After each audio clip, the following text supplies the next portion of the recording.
Hello and welcome to Lovneesh sir की क्लास। आज की ये शिक्षा निदेशालय राष्ट्रीय राजधानी क्षेत्र दिल्ली की वर्कशीट नंबर 23 जो कि कक्षा 7वीं के विद्यार्थियों के लिए है।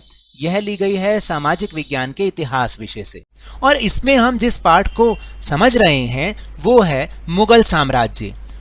आज मुगल साम्राज्य में हम हुमायूं के बारे में जानकारी प्राप्त करेंगे।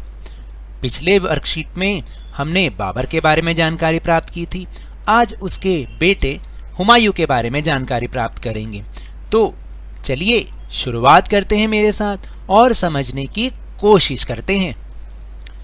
विद्यालय पिकनिक के दौरान मुझे हुमायूं के मकबरे जाने का मौका मिला। जो हुमायूं का मकबरा है वहां जाने का मौका मिला। आइए आज हम मुगल शासक हुमायूं के बारे में ही कुछ जानकारी प्राप्त करते हैं। तो सबसे पहले जो क्रियाकलाप है वो है क्रियाकलाप नंबर 1 कि पता लगाइए हुमायूं के मकबरे का निर्माण किसने करवाया। तो देखिए हुमायूं के मकबरे का निर्माण किसने करवाया। इस मकबरे को हुमायूं की याद में उनकी पत्नी हामिदा बानो बेगम द्वारा सन 1562 में बनवाना शुरू किया गया था। तो उनकी पत्नी हामिदा बानो बेगम ने इसको 1562 में बनवाया था। तो अब हम हुमायूं के बारे में जानकारी प्राप्त कर लेते हैं। हुमायूं 1530 से 1540 एवं 1555 से 1556। मुगल ज्येष्ठाधिकार के नियम में विश्वास नहीं करते थे, जिसमें ज्येष्ठ पुत्र को अपने पिता के राज्य का उत्तराधिकारी माना जाता था। तो जैसे कि पहले प्रथा चली आ रही थी, हमारे हिंदुस्तान में बहुत सारे राजा इसी प्रथा का पालन करते थे कि जो ज्येष्ठ पुत्र होता था वही पिता के राज्य का उत्तराधिकारी होता था। लेकिन इसके विपरीत उत्तराधिकार में वे सहदयाद की मुगल और तैमूर वंशों की प्रथा को अपनाते थे, जिसमें उत्तराधिकार का विभाजन समस्त पुत्रों में कर दिया जाता था। हुमायूं ने अपने पिता की वसीयत के अनुसार जायदाद का बंटवारा किया।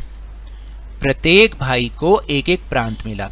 यानी कहने का मतलब यह है कि हुमायूं क्योंकि सबसे बड़ा पुत्र था, चाहता तो वह भी सारा राज्य ले लेता, लेकिन उसने अपने पिता ने जो प्रथा अपनाई थी उसके पिता ने उसका पालन उसने किया और पिता की वसीयत के अनुसार जायदाद का सभी भाइयों में बंटवारा कर दिया और प्रत्येक भाई को एक एक प्रांत मिला। तो यहाँ हुमायूं का चित्र भी दे रखा है जिसको आप देख सकते हैं। फिर है हुमायूं के बारे में और जानकारी कि अपने भाई मिर्जा कामरान की महत्वाकांक्षाओं के कारण हुमायूं अपने अफगान प्रतिद्वंद्वियों के सामने फीका पड़ गया। शेर खान ने हुमायूं को 2 बार हराया था, 1539 में चौसा में और 1540 में कन्नौज में।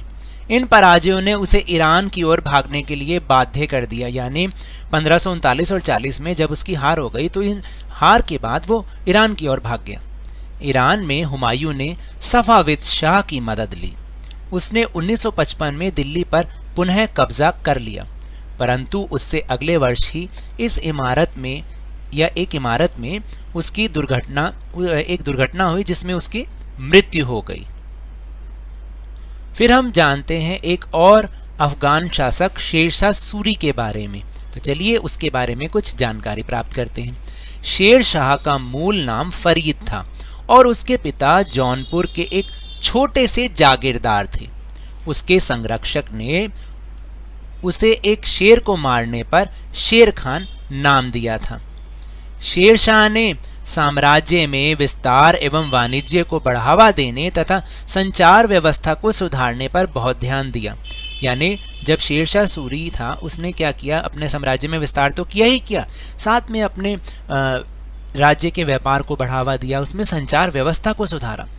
सोनार गांव जाने वाली उस पुरानी शाही सड़क की शेरशाह ने मरम्मत करवाई, जिसे काफी समय तक ग्रांड ट्रंक रोड कहा जाता था। ग्रांड ट्रंक रोड यानी जीटी रोड, जिसका नाम आज भी आपने अपनी दिल्ली में भी सुना होगा, जीटी रोड। शेरशाह ने कुल 1700 सराय बनवाई। 1545 में कालिंजर के किले की घेराबंदी के दौरान दुर्घटनावश एक तोप के फटने के कारण शेरशाह की मृत्यु हो गई। तो देखा आपने, ये जो शेर खान था या जो शेरशाह सूरी था उसने हुमायूं को हराया था। तो इसके बाद एक और क्रियाकलाप है, क्रियाकलाप नंबर 2। एक बार उसको देख लेते हैं।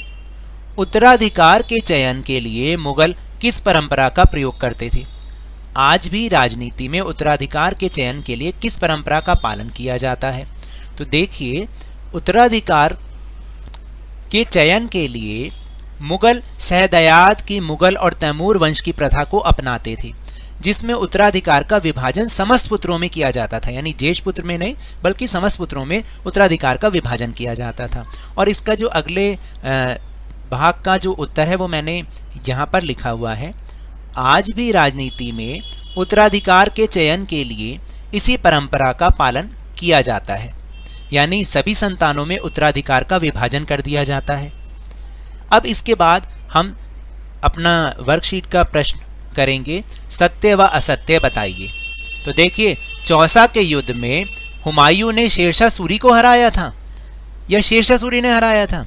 तो इसका मतलब अगर ये लिखा है कि हुमायूं ने हराया था तो ये असत्य है, तो हम इसके आगे लिख देंगे असत्य। फिर दूसरा वाक्य है कि कालिंजर के किले की घेराबंदी के दौरान हुमायूं की मृत्यु हुई। क्या हुमायूं की मृत्यु हुई थी? नहीं, ये भी असत्य है। इसके आगे भी आपने क्या लिखना है? असत्य। और फिर तीसरा जो वाक्य है वो है हुमायूं के पिता का नाम बाबर था। बिल्कुल सही है, यस। तो इसके आगे हम लिख देंगे सत्य।